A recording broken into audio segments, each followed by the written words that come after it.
मुझे हिंदी में बोलने को कहा है।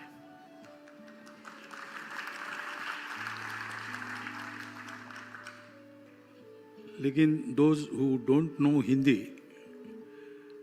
need not be afraid that they will miss something,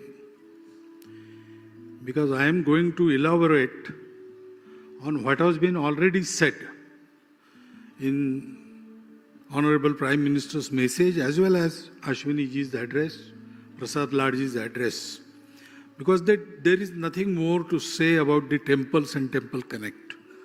So please rest assured that you will miss nothing, even if you don't hear me. मंच पर विराजमान इस उपक्रम के संचालक आदरणीय प्रसाद लाड जी, आदरणीय गिरीश जी कुलकर्णी, काशी नगरी के प्रथम नागरिक महापौर श्रीयुत अशोक तिवारी जी, आदरणीय मंत्री महोदय श्रीमान अश्विनी जी चौबे, उपस्थित सभी संतवृंद, मंदिर संचालन में जुड़े हुए बंधु, नागरिक सज्जन, माता भगिनी, मंदिर हमारे देश में सनातन परंपराओं को मानने वाले सभी का एक अनिवार्य आवश्यकता के रूप में अंग है।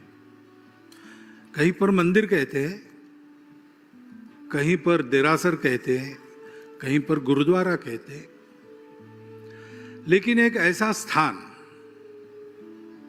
जो सार्वजनिक है। अभी अश्विनी जी ने कहा कि हर घर में हमारे मंदिर होता ही है, देवघर तो होता ही है, और हम तो मानते हैं कि देह भगवान का मंदिर ही है। मराठी में एक ऐसा काव्य सुना, देह देवाचे मंदिर, आता आत्मा परमेश्वर। तो ये व्यक्ति के लिए तो ठीक ही है, परंतु पूरे समाज को एक लक्ष्य लेकर चलाना है तो सार्वजनिक स्थान चाहिए। वो सार्वजनिक स्थान हमारा मंदिर, गुरुद्वारा, देरासर, विहार, ये सब होता है, मठ होते हैं। क्योंकि हम लोग, दुनिया में सबके बारे में ये कहा जाता है, man does not live by bread alone, लेकिन हम भारत के लोग इसको बहुत अधिक मानते हैं पहले से, क्योंकि हमको ये पता है कि सुख मन में होता है, बाहर नहीं होता है। और हमको ये पता है कि सारी सृष्टि के पीछे एक ही तत्व है। सृष्टि दिखती अलग अलग है, लेकिन वही एक तत्व अलग अलग रूपों में आता है। ये विविधता में एकता ऐसा नहीं, केवल एकता की ही सारी विविधता है, और इसलिए पराया कोई नहीं है, वसुधैव कुटुंबकम है। तो ऐसा अगर जीना है तो केवल अपना विचार करके नहीं चलता है, अपने स्वार्थ को मर्यादित करके अपने जीने में सबका उपकार हो ऐसे जीने पड़ता है। और कितने भी अलग अलग दिखे अपने से लोग, वो मेरे अपने ही है, सब में मैं हूं और मुझ में सब है, इसको जानना पड़ता है। और इसको जानना ही अपने जीवन का परम लक्ष्य है। इसलिए जीवन में सदाचार चाहिए, संयम चाहिए, त्याग चाहिए, तपस्या चाहिए। ये हमारे भारत देश की सनातन काल से चलती आई हुई समान मान्यता है। भारतीय पंथ संप्रदाय में ये मान्यता समान है। यहीं से सारे पंथ संप्रदाय शुरू होते हैं। इतिहास के चक्र में कई अलग अलग प्रकार के समय आए। कभी हम गिरे, कभी दूसरों ने धक्का मारकर हमको गिराया, लेकिन हर बार हम गिर गए तो हमारा जीवन न गिर जाए, वो उसी सनातन मूल्यों पर फिर से खड़ा हो जाए। इसलिए देश काल परिस्थिति अनुरूप अलग अलग पंथ संप्रदाय हमारे यहाँ चले। विविधता को मान्यता ही है, विविधता को हम स्वीकार करते, आदर करते। इसलिए पंथ संप्रदाय अलग होने से कुछ नहीं बिगड़ता, जीवन का हमारा तरीका एक है। परम लक्ष्य एकता का अनुभव करना, उसके लिए जीना, उसके लिए त्याग संयम सदाचार पूर्वक परोपकार करते हुए जीना, यह लोक में भी ठीक रहना, परलोक को भी ठीक करना। इसलिए भौतिक बातों की भी दो पुरुषार्थ है हमारे, जो शुद्ध भौतिक है, अर्थ और काम, उसकी मान्यता है। और एक पुरुषार्थ है वो इस जगत के परे का है, मोक्ष। तीनों को साथ चलाने वाला है धर्म। तो हमारे मंदिर, हमारे गुरुद्वारे, हमारे विहार, हमारे देरासर, हमारे स्थानक, ये सब कुछ, हमारे आचार्य, यतिवेश धारण करते विचरण करने वाले सारी दुनिया में आजकल जाते हैं, ऐसे हमारे सब पंथ संप्रदायों के आचार्य ये क्या करते हैं, ये समाज में ये तीनों साथ चले, उसके चलते सृष्टि संपन्न हो, और सृष्टि संपन्न होने से एक दिन सब जगत में परम इष्टि का साक्षात्कार सबको हो सकता है, ऐसा जीवन तैयार करने में वो प्रयासरत है। जब मंदिर कहते हैं तो हमको केवल पूजा ध्यान में आती है। केवल पूजा नहीं है, वो मोक्ष है, उपासना है, चित्त शुद्धि के लिए है। चित्त शुद्ध होने के बाद कभी न कभी मुक्ति प्राप्त होती है, प्रतीक्षा करने का धैर्य चाहिए। लेकिन केवल उतना नहीं, मैं अपने चित्त शुद्धि के लिए प्रयास करूं और बाहर का परिवेश चित्त शुद्धि के लिए अनुकूल नहीं रहे, मैं बहुत शांति में साधना करना चाहता हूं, लेकिन बाहर सर्वत्र दंगे हो रहे, मारपीट हो रही, तो मैं शांति से कैसे बैठ सकता हूं? मुझे या तो वो स्थान छोड़ के और कहीं जाना होगा, या वहां शांति रहे इसका प्रयास करना पड़ेगा। और इसलिए अपनी मुक्ति, केवल मेरे अकेले की मुक्ति संभव नहीं है, सबकी मुक्ति, यही मुक्त का ध्येय होता है। इसलिए हम जानते हैं कई संत महात्मा पहुंच गए वहां पर, उनको भी इस दुनिया से लेना देना कुछ नहीं, ब्रह्म सत्यम जगन मिथ्या, मिथ्या जगत से उनको क्या लेना है, लेकिन वो वापस आकर यहां पर फिर से लोगों को तैयार करने का काम करते हैं। ये क्यों होता है? ये इसलिए होता है कि वास्तव में संपूर्ण जगत को उसकी दिशा है उस तरफ, उस उधर ले जाना, इसको कहते धर्म। मोक्ष है उपासना, मंदिर, देवता पूजा आदि आदि निर्गुण निराकार से लेकर तो पीलवा करने वाले कणाद जी के जड़ दर्शन तक, ये सर्वत्र सब मार्गों से सत्य को प्राप्त करना, एकता को प्राप्त करना, सबका आनंद अपना आनंद, अपना आनंद सबका आनंद, ऐसा जीना। लेकिन ऐसा जी सके इसलिए समाज को तैयार रखना, इसलिए जो काम होता है उसको कहते हैं धर्म। ये जो धर्म है, इसीलिए जब जब ऐसा कहीं हुआ, हम गिर गए, किसी ने धक्का मार के गिराया, हमने धर्म को खो दिया, धर्म का रक्षण बंद किया, धर्म ने हमारा रक्षण करना छोड़ दिया, तब फिर से धर्म स्थापना करने के लिए भगवान के अवतार आए, महापुरुष आए, दृष्टा लोग आए, दर्शनकार आए, और इसलिए हम उसको नाम देते धर्म चक्र प्रवर्तन। ये चक्र चलते रहना चाहिए, क्योंकि उसके आधार पर सृष्टि की धारणा होती है, उसके आधार पर मनुष्य जीवन निरामय चलता है। और ऐसा चले इसलिए केवल मोक्ष की उपासना करे तो नहीं चल सकता, तो उसको, क्योंकि उसका शरीर ही इस सब का साधन है, तो शरीर की रक्षा हो, शरीर मन बुद्धि योग्य रहे, इसलिए अर्थ काम का भी वर्ण करना पड़ता है। मंदिर इन चारों उद्देश्यों को समाज में योग्य दिशा में चलता रखने वाला हमारा भारतवर्ष का विशिष्ट, एकमेव अद्वितीय भारतवर्ष के लिए ऐसा सामाजिक उपकरण है। ये हम सब लोगों को पहले समझना चाहिए। और इसलिए मंदिर में क्या क्या होना चाहिए, आज की स्थिति वो छोड़ दीजिए, मंदिर का जो प्रयोजन था उसको सफल करने वाला जब चारों ओर वातावरण था और मंदिर चलते थे तो वो क्या क्या करते थे। तो हम सबके यहाँ बड़े मंदिर वाले भी है, छोटे मंदिर वाले भी है। पुरानी बात अगर उपलब्ध है तो खोज के निकालिए तो आपको ध्यान में आएगा कि हमारे मंदिर ऐसे ही चलते थे। वहां आराध्य की आराधना करनी है तो दो बातें होती थी। एक, उस आराध्य का पूर्ण स्वरूप अनुभव हो, ऐसी बात रहती थी। आज भी देखिए छोटी बातें रहती है, लेकिन भगवान शिव के मंदिर में जाए तो आपको भस्म मिलता है और विष्णु के मंदिर में जाए तो चंदन मिलता है। तो जीवन का जो रास्ता देश काल परिस्थिति अनुसार लगा, तो भगवान शिव विरक्त है, भभूत लगा कर रहते हैं, बाहरी सुख दुखों की परवाह नहीं करते, अपने लक्ष्य पर सीधा बढ़ते रहते और इतने पवित्र है कि हलाहल को भी निगल सकते हैं, दुनिया के कल्याण के लिए ये भी करते हैं। उसका प्रतीक भस्म है। और तरह तरह के विकारों से उलझी हुई जनता में अपने प्रेम से सर्वत्र सुगंध फैलाने का काम विष्णु के अवतारों ने किया, राम ने किया, कृष्ण ने किया, परशुराम जी ने वो करने के लिए संहार किया, लेकिन रामकृष्ण ने तो दुष्टों का संहार किया और ये सब हुआ।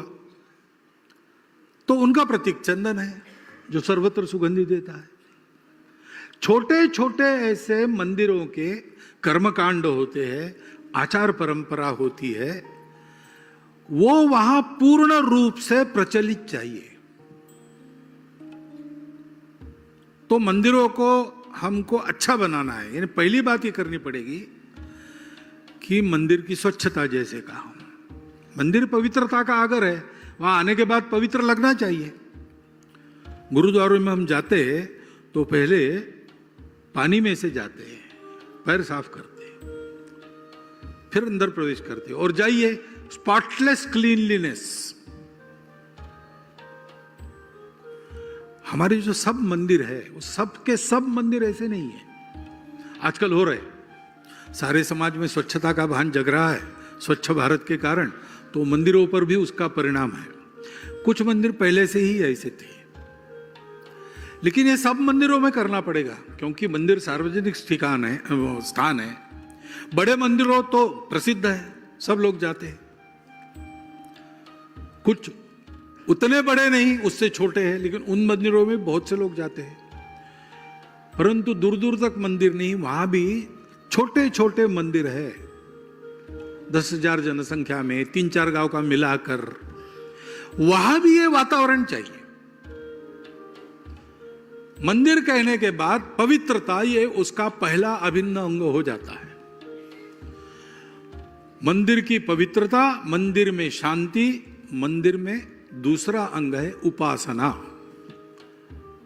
जो मंदिर है, वहां के जो भगवान है, जो विग्रह है, हमारे यहां प्रत्येक का एक विशिष्ट कर्मकांड है, विशिष्ट मंत्र है, विशिष्ट पद्धति है, परंपरा से चलती चली आ रही है।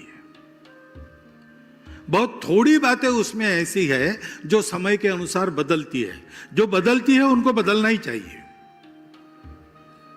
सर्वदूर पहले भारतवर्ष में बहुत प्राचीन समय में बलि चढ़ता था। आजकल जीवों को बलि नहीं देते, परंपरा के स्मरण के लिए नींबू काटते या नारियल फोड़ते हैं, क्योंकि ये बलि की हिंसा काल सुसंगत नहीं है। ऐसा जब ध्यान में आया तब हमने आचार बदल लिया। ऐसी बहुत थोड़ी बातें ऐसी है जिनको समय के अनुसार बदलना पड़ता है, बदलना चाहिए। परंतु बहुत सारी बातें उसके पीछे हमारा वह आध्यात्मिक विज्ञान है जो अंतस्फूर्ति से प्राप्त हुआ है। हमारी जो सूक्ष्म सृष्टि है, जो स्वरों के द्वारा नियंत्रित होती है, वेदों के छंदों के द्वारा नियंत्रित होती है, उसको प्रत्यक्ष करने वाले महापुरुषों ने वहां के तथ्य के अनुसार उसका विधान किया है। उसका पूर्ण पालन प्रेम के साथ ऐसा होना चाहिए। इसके लिए मंदिर में अर्चक जो है, पूजा करने वाले हैं, उनका प्रशिक्षण चाहिए, उनका मंत्रोच्चारण स्पष्ट चाहिए।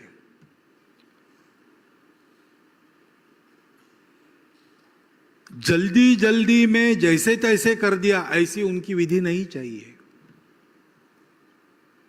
और लोगों को जल्दी रहती है तो उनके लिए दूसरे पर्याय भी मंदिर की पूजा में उपलब्ध चाहिए। जैसे किसी मंदिर में जा नहीं सकते, दिख रहा है सामने है, रास्ते के किनारे है, रुक कर जा सकते हैं लेकिन रुक नहीं सकते, जाना है सतत। तो हमारे यहाँ जो श्रद्धालु है वो क्या करते हैं, अपने वाहन से या पैदल चलते समय मंदिर के कलश का दर्शन करते हैं, नमस्कार करते हैं और ये कहते हैं कि दर्शन हो गया। जब यह स्थिति है कि नहीं कर सकते दर्शन, तो उस स्थिति के लिए भी हमारे यहाँ पर्याय है, मंदिर का कलश देख लो, दर्शन का पुण्य प्राप्त होगा। मुख्य क्या है? मुख्य बात यह है कि तुम्हारी श्रद्धा है वो टिकी रहनी चाहिए। आचरण तुम्हारा ठीक है, पूरा नहीं कर सकते हो, जितना कर सकते हो उसमें एक पर्याय है, वो करो। इस प्रकार का एक लचीला कर्मकांड हमारी विशेषता है हमारे भारत की। उसको ठीक से समझकर पूर्णतः आचरण में लाना चाहिए। और दूसरी बात है कि लोगों ने मंदिर में आना चाहिए।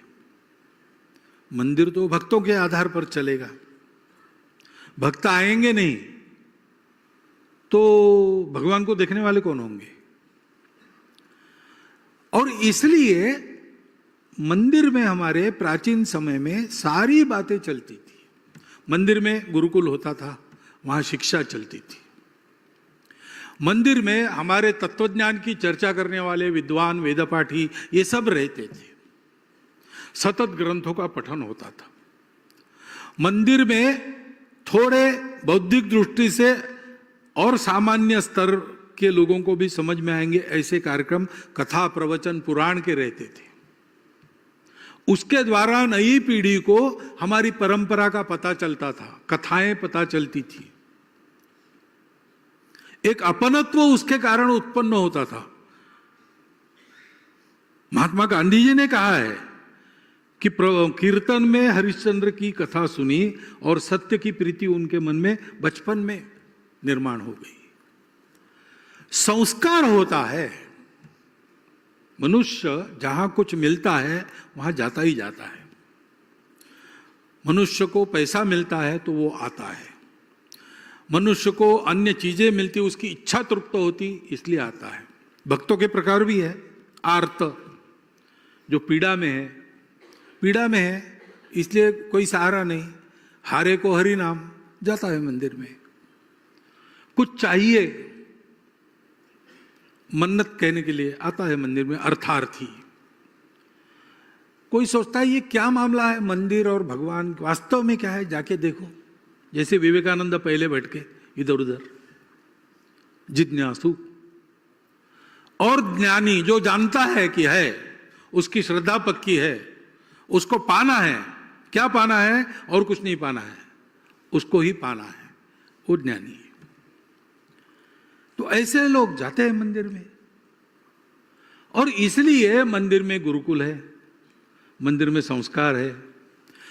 इससे लोगों को यह भी अनुभव होता है कि मुझे पैसा नहीं मिला, मुझे कोई वस्तु नहीं मिली, मेरी इच्छा कोई तृप्त नहीं हुई, लेकिन यहां आने के बाद मेरा व्यक्तित्व समृद्ध हुआ।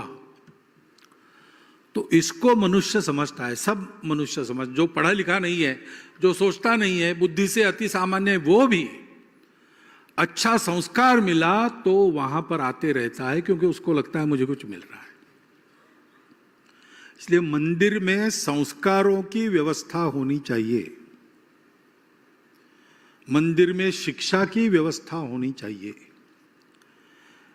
और मंदिर में लोगों के दुख दूर करने की व्यवस्था होनी चाहिए, क्योंकि मंदिर भगवान का घर है। दुख दूर भगवान के घर में नहीं होंगे तो कहां होंगे? और इसलिए अन्न सत्र चलना चाहिए, सेवा के उपक्रम चलने चाहिए। पहले सब होता था, आज भी बहुत से लोग हमारी सेवा करते हैं। आजकल एक उपक्रम चलता है, हिंदू स्पिरिचुअल सर्विस फेयर, अपने यहाँ हुआ कि नहीं पता नहीं, इस देश के अनेक शहरों में हुआ है। उसमें सारे सनातन परंपरा के जितने संस्थान, धर्माचार्य, मंदिर आदि आदि है, वो अगर सेवा कार्य करते होंगे तो उनको निमंत्रित करते हैं। जब वो आते हैं तब देखने में आता है कि अगर संसार भर का स्टैटिस्टिक्स जमा किया जाए और सबसे अधिक सेवा किस धर्म के, किस सभ्यता के, किस संस्कृति के लोग करते हैं, ऐसा गिना जाए तो हमारे इन धर्म संस्थानों के और आचार्यों के द्वारा जो सेवा चलती है वो सबसे अधिक है आंकड़ों में। ये वास्तविकता है, कोई सर्वे कर सकता है, करना है तो वास्तविकता है, ये चलना चाहिए। और साथ साथ लोगों के भौतिक उन्नति की भी चिंता होनी चाहिए, क्योंकि हमारे यहां हमारा समाज प्रकृति से और परंपरा से राजा पर निर्भर नहीं रहता है। राजा का काम होता है, राजा अपना काम करता है, राजा ने अपना काम ठीक करना चाहिए, इसको समाज को देखना पड़ता है। जैसे प्रजातंत्र की पद्धति है, प्रतिनिधि जी हमारे हम चुन के देते हैं, वो देश को चलाते, हम उनको देकर सो नहीं जाते, हम देखते रहते वो क्या करते क्या नहीं करते, और जो अच्छा करते उसका फल, और अगर कभी गड़बड़ करते तो उसका भी फल उनको चुनाव में मिलने लगा है आजकल भारत में। यह होता है, वो समाज है नियंता, इसलिए उस समाज को योग्य बनाए रखना, योग्य बनाने के लिए सक्षम बनाए रखना, वो दुर्बल ना हो, उसमें अभाव ना हो, उसमें उपेक्षा ना हो, वो समाज एक रहे। दुर्भाग्य से ऐसी रूढ़ी कुरीतियां है जो हमको बांटती है। क्यों ये करना? ठीक है, हो गया हो गया, अब तो हम सबको जोड़ सकते हैं। राम तो घट घट में है, जड़ चेतन चराचर सृष्टि में भगवान ही है और कुछ नहीं है, ऐसी हमारी मान्यता है। उसकी उपासना करने में निर्गुण की करना, सगुण की करना आदि आदि भेद प्रकृति के अनुसार रुचि नाम वैचित्र्यात रुजु कुटिल नाना पथयुता ऐसे रहे। लेकिन वो तो सब में है, तो समाज एक रहे, इसलिए समरसता का संदेश कहां से सिखाया जाएगा? मंदिरों से जाएगा। आंध्र प्रांत में जो बताया कि 57,000 मंदिरों की चिंता करेंगे तिरुपति वाले, ये 57,000 मंदिर कहाँ है? सुदूर देहातों में है, जहां केवल SC ST OBC रहते, ऐसे स्थानों पर भी है। उसके पुजारी भी वहीं से आते हैं, उनकी चिंता करेगा तिरुपति का संस्थान, तो समाज जुड़ेगा। सबकी चिंता करने वाला मंदिर होना चाहिए। जितना उसका रीच है, जितना उसका सामर्थ्य है, उतनी जनसंख्या को समाज के संभालने वाला, उनकी भौतिक उन्नति को देखने वाला, उनकी अभाव में सेवा करने वाला, आपत्ति में उनको आसरा देने वाला, उनको संस्कार देने वाला, उनको उपासना सिखाने वाला और उनको परम तत्व की ओर अग्रसर करने की प्रेरणा उनकी जगाने वाला हमारा मंदिर है, होना चाहिए। और इसलिए ये बहुत आनंद की बात है मेरे लिए। तो मैं जानता हूँ हमारे धर्माचार्यों में जाता रहता हूँ, उनका ये प्रयास रहता है, हर एक का अपना अपना रहता है, कुछ लोग मिलकर भी करते हैं। लेकिन आज देश विदेश की सनातन परंपरा के मंदिरों को यहाँ पर एकत्रित प्रतिनिधित्व स्वरूप में क्यों न हो, लेकिन 700 के ऊपर ऐसे धर्म स्थानों का एकत्रीकरण यहाँ देखकर मुझे बहुत आनंद हो रहा है। क्योंकि इसके आधार पर समाज को जोड़ने वाला, समाज को ऊपर उठाने वाला, समाज को बिखरने न देने वाला और इसके संगठित समाज के द्वारा राष्ट्र को परम वैभव संपन्न बनाने वाला, और कौन सा राष्ट्र? हमारा राष्ट्र जो सारी दुनिया को अपना कुटुंब मानकर सारी दुनिया को सुख शांति का मार्ग देने में आज सक्षम है, उस राष्ट्र को उन्नत करने वाला, धर्म समाज को देने वाला ये मंदिर का उपक्रम, ये अगर इसको फिर से पुनर्प्रतिष्ठित करना है उसी रूप में, तो संगठित सामर्थ्य की आवश्यकता है। और संगठित सामर्थ्य का पहला कदम है कनेक्ट। कहने अब हम आ गए, 700 750 लोग यहां आ गए। आगे हमको एक बात करनी चाहिए, कैसी योजना बनेगी उस योजना के अनुसार, अपने अपने मन से नहीं चलना। एक योजना बनेगी, वो आपके पास आएगी, उसके अनुसार अपने अपने क्षेत्र में उसको सफल बनाना। पहली बात है सर्वे करना, कहां कहां मंदिर है, गली में छोटा सा भी मंदिर हो, सबकी सूची अपने पास चाहिए। दूसरी बात, इन मंदिरों में रोज पूजा हो, मंदिर की स्वच्छता की चिंता हो, मंदिर बस्ती से या गांव से जुड़े। इसके लिए जो करना है वो वहां कैसे कर सकते हैं? सब लोग नहीं कर सकते। छोटे मंदिर क्या करेंगे? गली कूचे में बसे मंदिरों का कुछ नहीं होता है, उनका तो रजिस्ट्रेशन भी नहीं, कमेटी भी नहीं। जो मंदिर की कमेटियां हम जो चाहते वो करने में स्वतंत्र है, वो कर लेगी, लेकिन कई जगह सरकारी नियंत्रण में मंदिर है, उनको तो वहां के सरकार के मर्जी से चलना पड़ता है, वो एकदम कैसा कर सकेंगे? नहीं कर सकेंगे।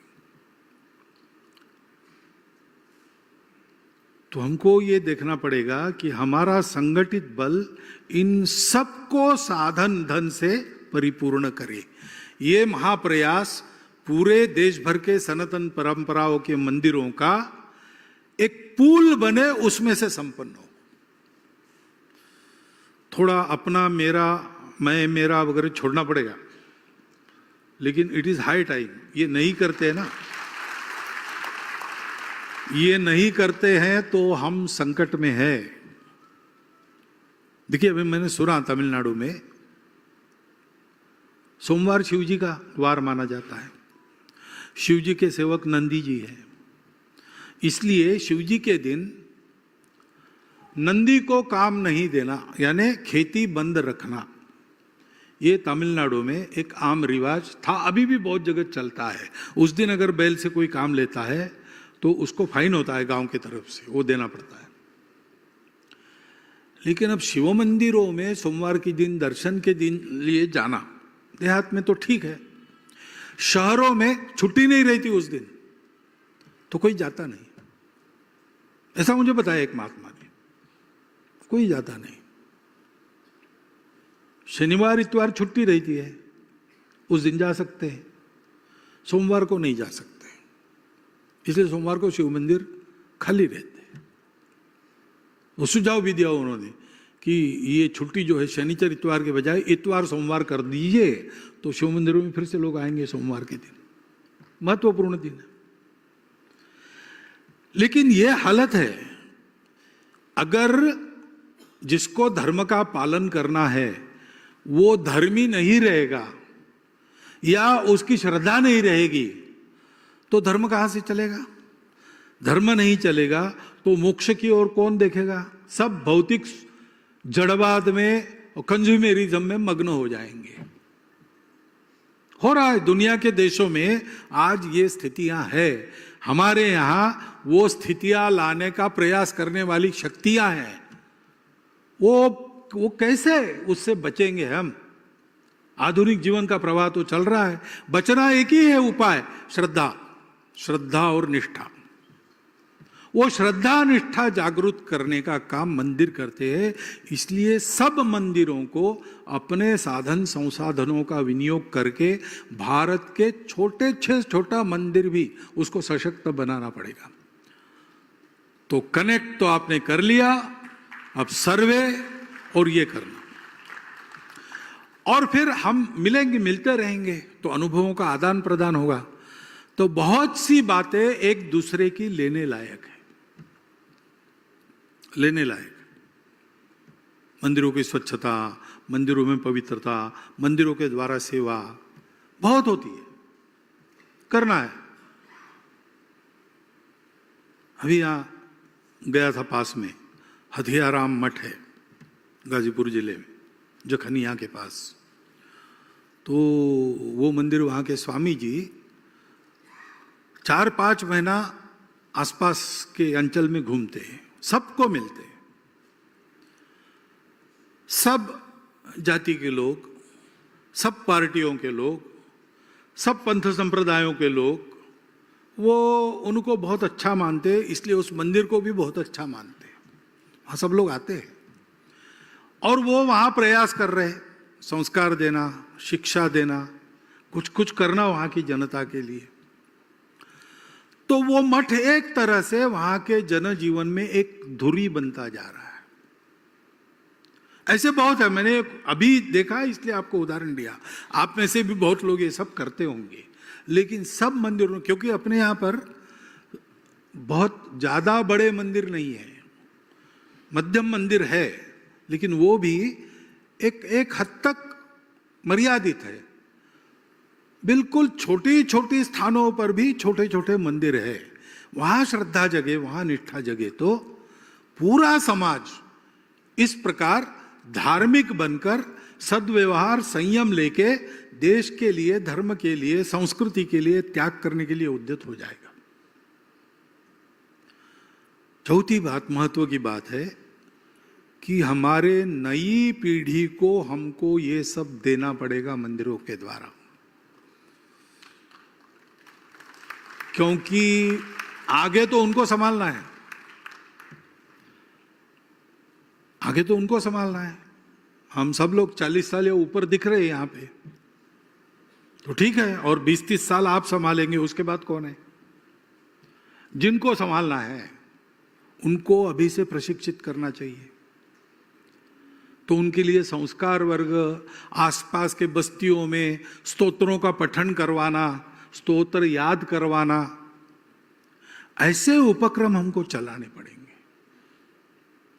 सेवा के उपक्रम तो चलाएंगे ही हम, जैसा कहा गया, शिक्षा और स्वास्थ्य की चिंता, क्योंकि आज के मनुष्य की सबसे बड़ी और जिन बातों के लिए वो कुछ भी छोड़ सकता है, ऐसी आवश्यकता है स्वास्थ्य और शिक्षा, और वो सुलभ और सस्ती उसके लिए नहीं है, जैसी चाहिए वैसी नहीं है, इंफ्रास्ट्रक्चर कम पड़ता है। हम उस कमी को पूरा कर सकते हैं, हम अनेक पैथियों का उपयोग करके क्लिनिक चला सकते हैं, हम एम्बुलेंस वगैरह खरीद के गांवों में भेज सकते हैं। शेगांव में गजानन महाराज का मंदिर है विदर्भ में, वो ऐसे करता है, और भी है। ये सारे उपक्रम हम करें, कनेक्ट हो गए, अब सर्वे करें, अपने कनेक्शन को सर्वव्यापी करें, साधन संसाधनों को एकत्रित करके मंदिर में उपासना, मंदिर में पवित्रता, स्वच्छता, मंदिर के द्वारा सेवा के वगैरह वगैरह उपक्रम, और मंदिर के द्वारा और भी एक बात होती थी हमारे यहाँ, अपनी कलाओं को प्रतिष्ठा और उत्तेजन, कला और कारीगरी, इसका आश्रय मंदिर था। समाज का एक आर्थिक दृष्टि से बहुत पीछे का वर्ग आज कारीगरी में है, उसको प्रोत्साहन मिलेगा तो अपनी कारीगरी की भरोसे ऊपर आएगा, और कलाकार वर्ग का कोई पालक नहीं रहता है। पहले उनको राजा आश्रय देते थे, आजकल वैसा नहीं है, जो व्यवस्था है लेकिन वो कम पड़ती है। और अपनी कलाएं जो है, अपनी नृत्य कला, अपनी चित्रकला, अपनी संगीत कला, सब बातें सत्यम शिवम सुंदर का प्रवर्तन करने वाली कलाएं हैं। आप अपनी किसी भी मंदिर में जाके मूर्तियां देखिए, भगवान की नहीं देखिए, इधर उधर खंबे पर जो कोरी हुई होती है, उकेरी हुई होती है, उन मूर्तियों को देखेंगे तो उसका भाव देखिए। हमारा शिल्प, उसके चेहरे पर भाव दिखते हैं। छोटी छोटी बातों में से सत्यम शिवम सुंदरम का संदेश जाता है। हमारे देवी देवता शस्त्रधारी है, लेकिन शस्त्र को ऐसे पकड़ते जैसे कमल के फूल की नाल पकड़ी है। अब देखिए मूर्तियों में ये सारी जीवन के प्रति जो आस्था है, कोमलता है, सुंदरता है, पवित्रता है, वो हमारी कलाओं में से प्रकट होती है। उसको प्रोत्साहन देने वाला मंदिर होना चाहिए। क्योंकि और एक बात है, कला और कारीगरी से हमारे यहाँ उत्कृष्टता की, एक्सलेंस की साधना चलती रहती है। और इसलिए आपने सुना होगा कि ढाके के मलमल की बराबरी का सूत आज भी बना नहीं है। ये हमारे हाथ से कपड़ा बुनने वाले कारीगरों की उत्कृष्टता थी। मैंने स्वयं देखा है झारखंड में पुरानी हमारी प्राचीन पद्धति से हमारे वनवासी बंधु लोहा आज भी कुछ कुछ बनाते हैं। उन्होंने बनाया हुआ लोहा, उसके 17 पैरामीटर्स उसमें वो उत्कृष्ट है। उन 17 पैरामीटर्स को उस स्तर तक उत्पन्न करना आज कंप्यूटराइज्ड स्टील फैक्ट्रियों में भी संभव नहीं है। ये प्रत्यक्ष प्रयोग हुआ है, मैंने देखा है। ये जो उत्कृष्टता की साधना है, फिर समाज में सर्वत्र उत्कृष्ट से कुछ कम नहीं लेंगे, ये भावना उत्पन्न होती है, समाज आगे बढ़ता है कर्तृत्व में भी। ये सारी बातें करना है हमको, बाकी तो है ही, बाकी का उल्लेख भी हुआ है, वो करना ही पड़ेगा, उसके आधार पर ही हम आगे जाएंगे। परंतु यह होना पड़ेगा, और यह होना पड़ेगा इसलिए, और एक चिंता हम सब लोग मिलकर कर ले। कैसे की जा सकती है मैं नहीं जानता। मंदिर को चलाने वाले भक्त होने चाहिए।